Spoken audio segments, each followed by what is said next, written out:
आज हम स्टार्ट करने जा रहे हैं 9th क्लास की बायोलॉजी चैप्टर नंबर 1 और इसमें टॉपिक है relationship of biology to other sciences.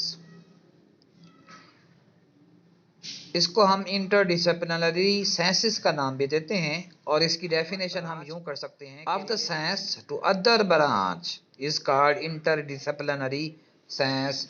मिसाल के तौर पर बायो और फिजिक्स को मिला के अगर पढ़ा जाए तो उसे हम कहेंगे बायोफिजिक्स। इसी तरह से बायो को और केमिस्ट्री को मिला के पढ़ा जाए तो उसे हम कहेंगे बायोकेमिस्ट्री। अब हमारे पास पहली इंटरडिसिप्लिनरी साइंस है, यह ब्रांच है biophysics, study of principle of physics which are applicable to biophysics. हम इस ब्रांच के अंदर फिजिक्स के उन प्रिंसिपल को स्टडी करते हैं जिन प्रिंसिपल को हम बायोलॉजिकल फिनोमेना को समझने के लिए अप्लाई करते हैं। मिसाल के तौर पर working principle of lever and limbs are similar.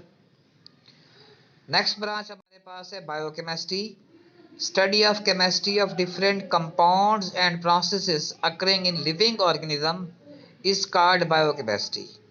मिसाल के तौर पर फोटोसिंथेसिस एक पूरा का पूरा प्रोसेस है जिसमें ग्लूकोज बनता है, और रेस्पिरेशन भी एक पूरा का पूरा प्रोसेस है जिसमें ग्लूकोज टूटता है और एनर्जी पैदा होती है, और ये सारे दोनों काम जो हैं वो लिविंग ऑर्गेनिजम्स के अंदर होते हैं।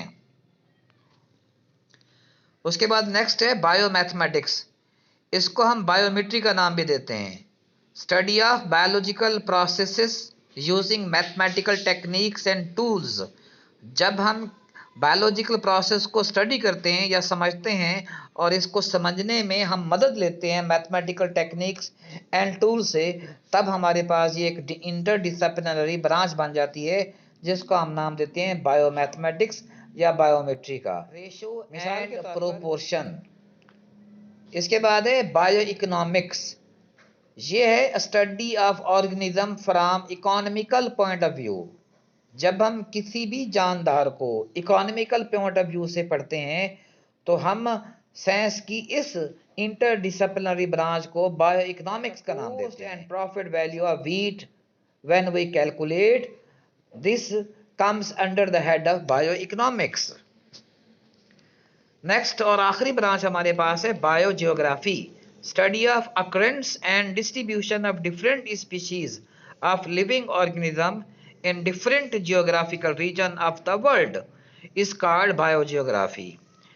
जानदारों का दुनिया के मुख्तलिफ जियोग्राफिकल रीजन्स के अंदर पाया जाना, इस बात की स्टडी को हम कहते हैं बायोजियोग्राफी। मिसाल के तौर पर पोलर बियर सिर्फ और सिर्फ रहता है नॉर्थ पोल में, पेंगुइन सिर्फ और सिर्फ रहता है साउथ पोल के अंदर, और होमोसैपियन मतलब इंसान दुनिया के तमाम जियोग्राफिकल रीजन में पाया जाता है।